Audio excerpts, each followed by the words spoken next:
Welcome back, ladies and gentlemen, to yet another podcast episode of Insights by OutsightX, the one-stop shop podcast for everything about the first batch of IPM at DoMS Nalsar. Again, today with me, I have my second poster of the day because sitting with me today is a national level debater from St. Joseph's Academy who has a Prabhakar Hindustani Classical, who is a content creator, a writer, a marketer, and one of the founding members of the IPM placement cell. I'd like to welcome to the podcast Mr. Suryansha.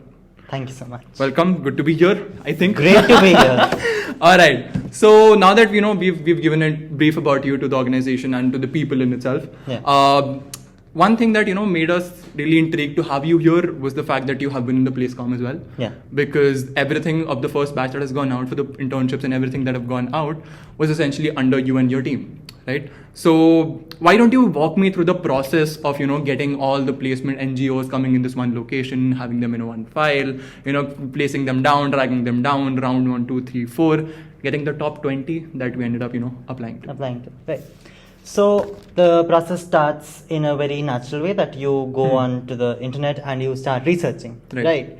So you create this database of around 60 to 100 NGOs, right? And then you reach out to all of them, right? And then they send you their details, what they bring to the table, what they offer to the students, right? After that, it's a lot of processing, choosing which the dimensions that you're looking for, right? Because just because you're working with an NGO and just because it's social welfare does not mean that it is necessarily relevant to management. So to identify what goes with the course curriculum and what doesn't, right? And then cutting it down to 20 NGOs, choosing the best ones that have the best things to offer with the most credibility. And then giving the students a preference list because students need to have a say in what they work with. Right. So to give students a preference list, have them choose where they want to go and make divisions and allocations based on those preferences. That is how we came to the final decision and conclusion of that database. And that is how students were allocated. Right, because we have seen a months-long, work of going into it from the whole PlaceCom team, and the end result coming out to be the 21 of the best NGOs that we've gone to in the first year itself. Now you've told us that there are certain criteria that need to be met, need to be fulfilled. That was from the PlaceCom end, right? And there was a file that was a Google sheet that floated out, right? Or a form that ended up having preferences from our end. Yes. Now from a personal perspective, not PlaceCom wise, personal perspective, what went through your head before you chose People's Science Institute as your NGO? Personal perspective, honestly speaking, it was near my home. Right. Right. It was near my home. Right. I miss Dehradun, I miss home. So I decided I want to go home. Right. But also on a professional note, People Science Institute is an institute that was established for natural resource management back in 1988. Right. So it is an institute with great credibility. And for a management first year student to go there and work with students who are, pursuing an MBA or even PhDs, to work with them, understand the processes, understand how resource management in India right now is actually working, makes a lot of sense to me. And that is how I chose, PSI at Dehradun. Right, because even keeping aside the fact that after spending 45 days on campus, you go back, home. Back to home state, figuring out everything and having this familiar, environment that you can live in. Yeah, I miss momos. Oh, I'm pretty sure there is one Delhi guy for every who's saying we can have better momos for some reason. All right, so now getting into the intricacies of the work there at PSI. Now you've spent 45 days there, new relationships, new place, a new world altogether. Even though it's the same home state, it's like you're rediscovering the home place again, right? What was your experience like? And more importantly, what was your first interaction from going from your home to this very new, rural location that you're figuring out your new places and your new experiences? Well, so the first time we went to PSI, we were actually in for a shock because we were expecting a hut in the middle of trees. But then to find a building that was actually habitable, where people could live and where there was great electricity, great internet supply.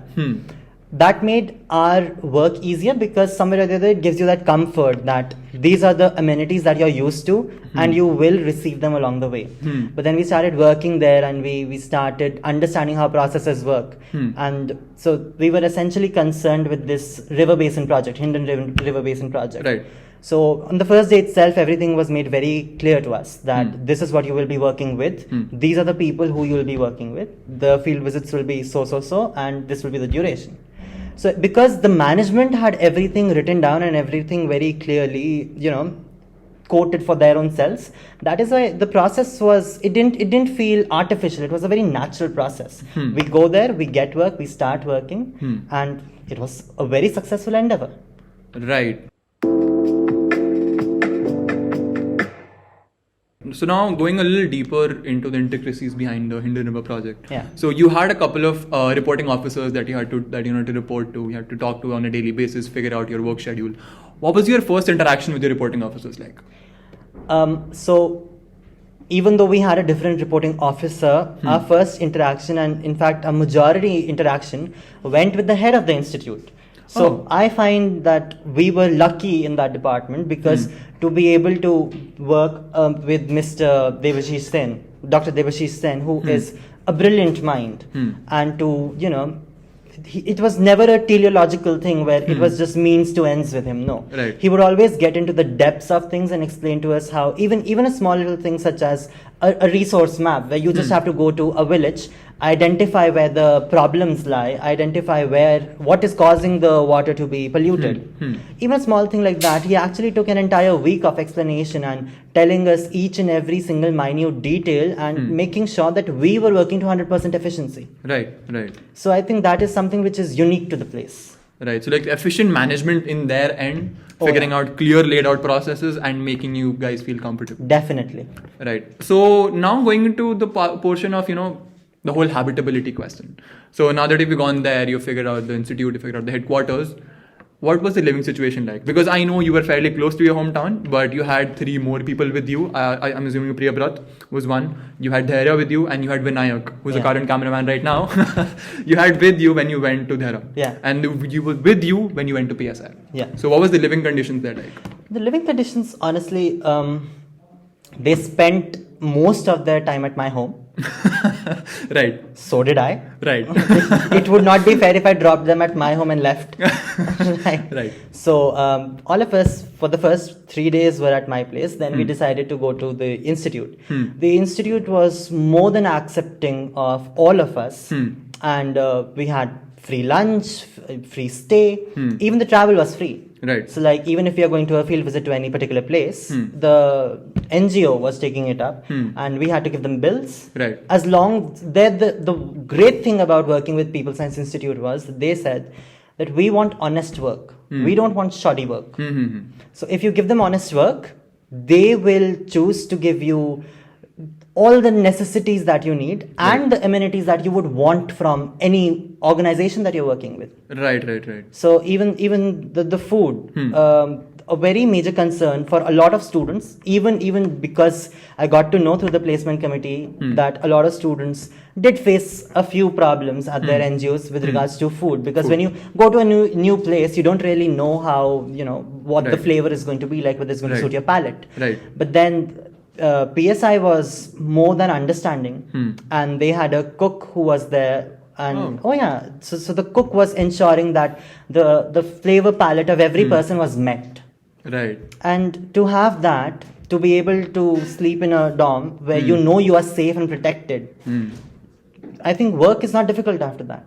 Definitely. I mean, because if I'm being honest, the one part that made us make PSI as one of the more premier NGOs that we had gone to was the fact that it was one of the only NGOs that gave you sort of a per diem situation where a daily allowance was given to you guys. So we kind of jealous situation also, because we had to figure our expenses out yourself, and you guys had field visits with you guys. The food was taken care of, like you said. The dormitories and everything were quite nice as well. So overall experiences, I would say, was pretty nice for you guys, right? A great experience and a great learning experience as well. So like you said, once you're habitable situations or you have an environment that is helps you grow, work is not a problem. Yes. So why not we go into the intricacies of the work that you guys did? Okay. Now you guys have worked on the Hindon Basin project, and you have written a Hindon research paper and a research project in this case as well. Yes. So why don't you expand a little more on that? Alright. So the Hindon River Basin project essentially talks about the village cropping patterns that exist in the river basin. Right. Because the major source of income of people is farming. Hmm. So it makes sense to understand how they're getting the water, because essentially the project is interlinked with water pollution and how to stop that polluted water from entering into people's homes so that they don't fall sick or die, even die because of the polluted water. Right. So we visited a lot of villages. A couple in a couple near Bagpat, a couple near Panjit, Shamli, all over Western UP, right? And then what we noticed there was that the major problem that people were facing was not because of the river water. It was because of the other industries that existed in the area who just dump whatever they have into the nearby water body, and that same water, without getting filtered, goes to people's homes. And these people don't have because these people they form the lowest strata of society. They don't have the option of turning around and saying, okay, you know what, I'm going to get an aquaguard. They don't have that option. They don't have that much money. So what they do is they drink that same water. They fall ill. They have no other option but to go back to the farm and keep working. It's this internship was an insight into the realities of life, the intricacies of life that are not very beautiful to look at. Yet it is a part of India today. Sort of like a necessary evil to open your eyes to figure out a more holistic perspective. Definitely. And definitely for research purposes, because we got to know the actual scenario of things, not just the covered up, hushed up newspaper portion. Right. So these sort of projects help you get a more, socialist or social welfare situation. Secondly, they help you figure out your own CV. In this case, that's so helpful. But in this also helps you form social relationships and actually cultural relationships with the places that you go. Definitely. Understanding how cultures work, intermingle. Right. The differences, I think what we learn from most majorly is the language. Because we don't learn from what they are saying. We learn from the differences that exist between our language and their language. Right. Because that just shows what they mean and what they think. So if you notice a particular thing that a person is saying and you say it differently, so clearly you start thinking that, oh, he's saying this because he might mean this. It clearly shows that, oh, this is his culture, this is the background, and this is how this person has grown up. So the language was, I think, which a lot of people thought was a barrier. I think it was the biggest advantage and the biggest learning curve we could receive. Right, because even that perception of figuring out that this is the difference between me speaking this sort of a dialect and this person speaking this dialect, because this has been from his childhood, definitely gives you a better perspective to embody the culture better. Happened with us at BAF as well, because we had Gujarat as our South Gujarat, the dialects being inherently different. So even though we had our reporting officers with us, we could slowly start figuring out by day 45, by talking to the children, talking to the farmers, we could figure out little differences in dialect. And day 45 you're supposed to get lost. Oh, definitely. Alright, so getting into now the informal and the more fun portion of the segment that we have planned out. Now we're gonna have sort of a small rapid fire session with you. We're gonna all ask the best you a couple of hopefully all goes well. So limit your answers to a phrase, a word, a sentence, whatever you feel helps out. Okay. Alright, what comes to your mind when I say the phrase People's Science Institute? Interesting. What would be the one word you would culminate your entire experience with NGO? Expressive.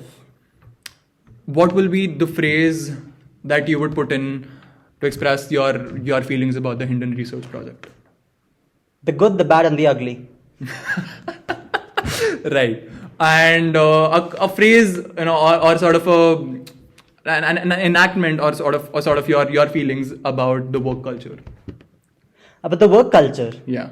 Can I imitate Priyabrat on this? Go ahead. Every 2 minutes, the dude just would walk up to me and just turn around and say, have you written this part? And I'd say, I'm doing it. And he'd just turn around to me and he'd say, Are karne. So I think that embodies my experience. Right. Working with my colleagues over there. Alright, you know what? Let's go deeper into the mind of Priyabrat.